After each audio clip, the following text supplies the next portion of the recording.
আর একজন যুবক যুবতীও বেকার থাকবে না। অনেকে সংখ্যা করে বলছেন আমরা এত কোটি এত লক্ষ যুবককে কর্মসংস্থান দিব, বাকিদের কি হবে? বলছেন বাকিদেরকে ভাতা দেবেন। আমরা আমাদের যুবকেরা কারো কাছ থেকে বেকার ভাতা গ্রহণ করুক তা দেখতেও চাই না, শুনতেও চাই না। প্রতিটি যুবকের হাতে দেশ গড়ার কারিগরের হাতে পরিণত হতে চায়, সরকারকে হাতে কাজ তুলে দিতে চায়। বেকার ভাতা নয়, বেকার ভাতার পরিবর্তে এরাই দেশে সকল ক্ষেত্রে বিপ্লব সাধন করবে। সেই বিপ্লবের বাণী তাদের মুখে পৌঁছে দিতে চাই, শক্তি তাদের মুখে তুলে দিতে চাই, আর তাদের হাতে কাজ তুলে দিতে চাই। সম্মানিত বন্ধুগণ, তোমরা তৈরি হও, ইনশাআল্লাহ তোমরা পারবা। আমরা তোমাদের সাথে আছি।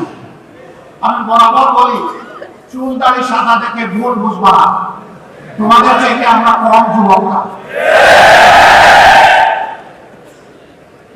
আমার সাথে তোমাদের অনেক সহকর্মী কাজ করতে গিয়ে মাঝে মাঝে তাদের বিশ্রাম নেওয়া লাগে। আমি বলি, ছোট্ট এই জীবনে বিশ্রাম নেওয়ার অবকাশ কোথায়?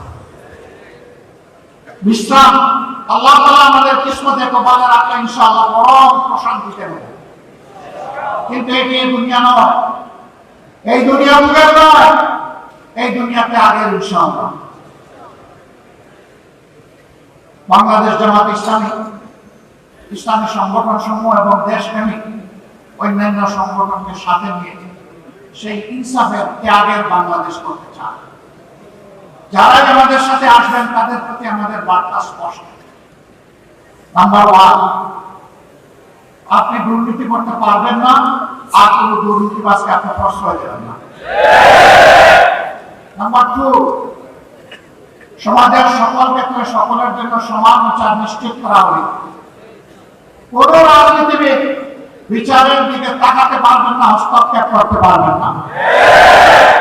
নাম্বার 3, সকল দলের খবর রচনা করার জন্য জনগণ যে সংস্কারের দিকে তাকিয়ে আছে, সেই সংস্কারের সমস্ত সুপারিশমালাকে বাস্তবায়ন করার প্রতিশ্রুতি দিতে হবে। এই 3 প্রতিশ্রুতিতে যারা একমত হবে, মোস্ট ওয়েলকাম আসেন। আমরা সবাই মিলে দেশ গড়ব ইনশাআল্লাহ।